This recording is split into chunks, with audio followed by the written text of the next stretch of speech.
So, ayan na nga siya guys. Ayan na siya. So, konting nag-ano na yung tomato natin.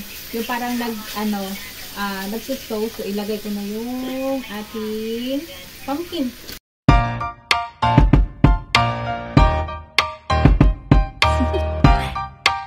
Do you wanna know? Well, I've been thinking about you. And I think I have to listen. Because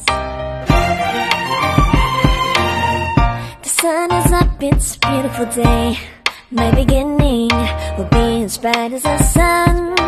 Come, won't you come along? And it feels so bright, it's like luck is raining on me. Go and follow your heart, doesn't matter how far. There is so much love to give, something's telling me this time. Baby, baby, now I know. Baby, baby, gotta go. There is so much love to give, something's telling me it's right. When you came to me, oh I knew it's you, yeah, boy. The one to show me now and forever. No, you'll never be alone again. All day, oh yeah, all day. Please stay in my arms, boy. The one to Hi guys! Welcome back again to my channel. So, ito guys, tayo ay magluluto ng pang-lunch.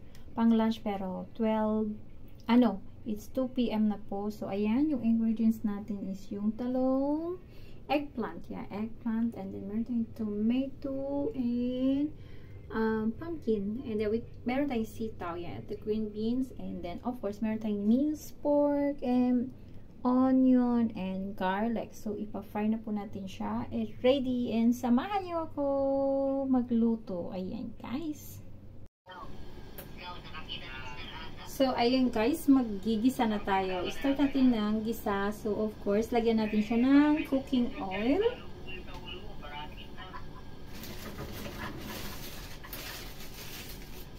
So, yan. Lagyan natin siya ng cooking oil to fry. So, nasa live tayo guys. Nakikinig lang tayo. Hindi tayo nakikipag-dut-dutan. Kasi kung mag-dut-dut tayo, sunog na naman yung ating mga niluluto. Ayan. So, konting cooking oil lang. Kasi mayroon tayong minced pork. May oil naman siya konti. Pero, para hindi masyadong oily yung niluluto natin. Ayan. So, igigisa na natin yung ating garlic. Yes, garlic. Ayan.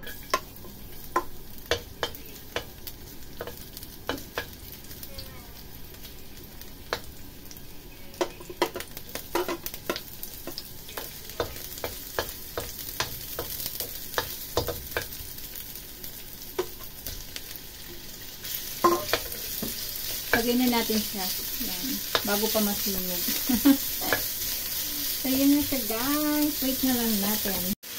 So, ayan na po siya. Yung pork natin with garlic and onion. And then, i-add natin yung tomato natin. Ayan. So, mas malasa siya pag may tomato. So, yan siya.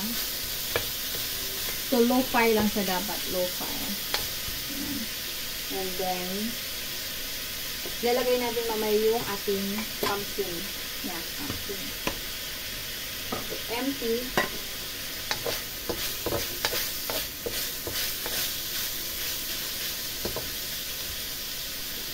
Matagal ko itong hindi niluto. Bali, i-try natin ulit.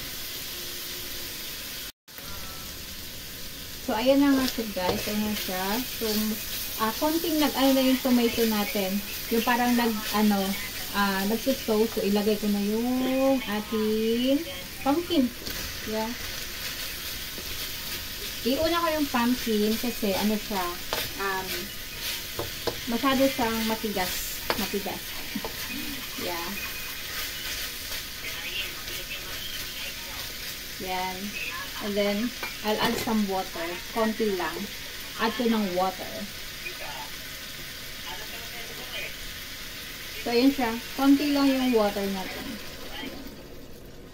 And then, pakuluin na lang. Konti.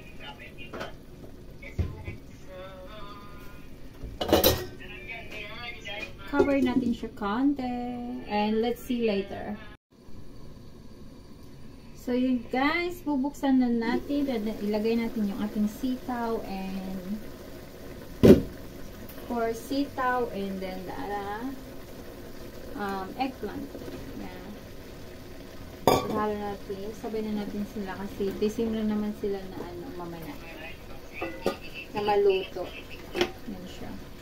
So before ko siya haluin, lagyan ko muna ng chicken powder. Yeah. I'm using this chicken powder kasi hindi siya malasa. Yung, tawag nito, yung hindi mo siya malasahan. Yung parang niya, yung strong parang bitchin. Yeah. So, lagyan lang natin siya. And then, lagyan ko rin siya ng oyster sauce. Yeah, oyster sauce. Tansyahin mo lang. Kasi, almost wala na rin siya. So, tatansyahin ko na lang. And then we mix together. Ayan. So, i-mix natin. Mix. And then, takpan natin ulit.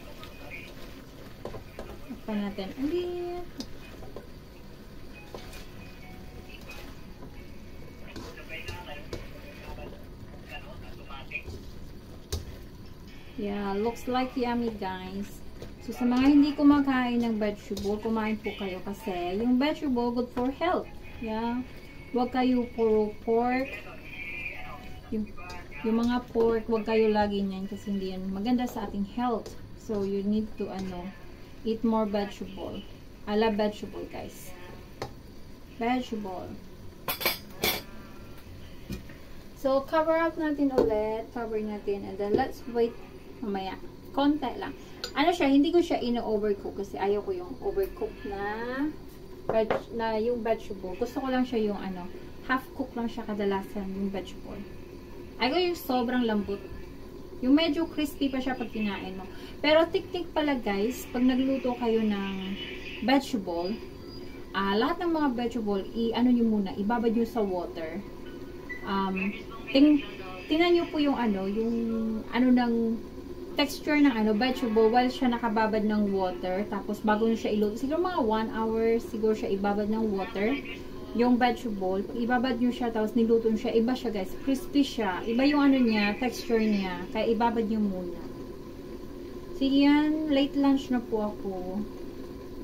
Yan, kasi busy kanina. So yung mga bata nakakain na. So yan para sa akin until dinner mamaya. Yeah. Ligpit muna. So, i-open na natin siya guys. Let's see kung luto na siya. Yan, tingnan natin. Mix natin. Open natin.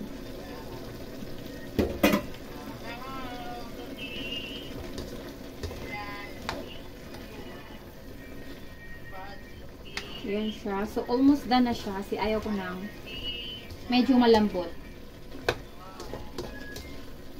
Yan. Mas lang natin. Yan.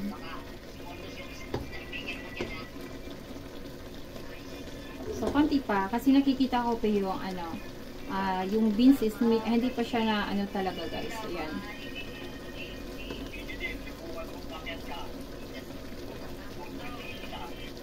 So, yan siya. And then, ready to eat na siya later guys.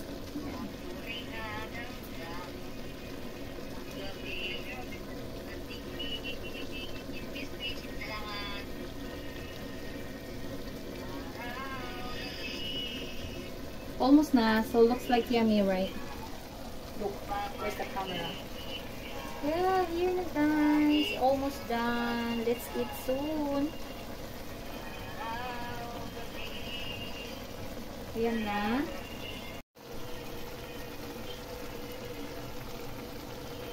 So, sarap na siya guys. Yan. So, almost na talaga siya. Almost done. So, let's eat na po mamaya.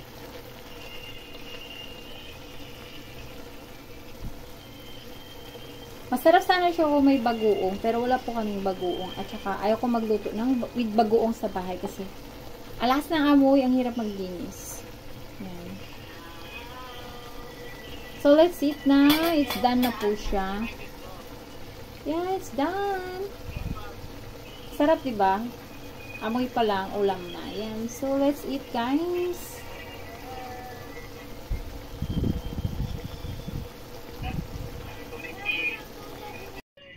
So, yeah. Let's eat na, guys. Ready na. We have rice. And ito na po yung niluto natin. Ayan siya, guys. So, yung ating vegetable, medyo crispy po siya. Kasi ayaw ko yung medyo malambot. Yan. So, half cook lang po talaga yung pagluto ko ng vegetable. So, let's eat na po. So, yan. It's ready na. So, let's eat.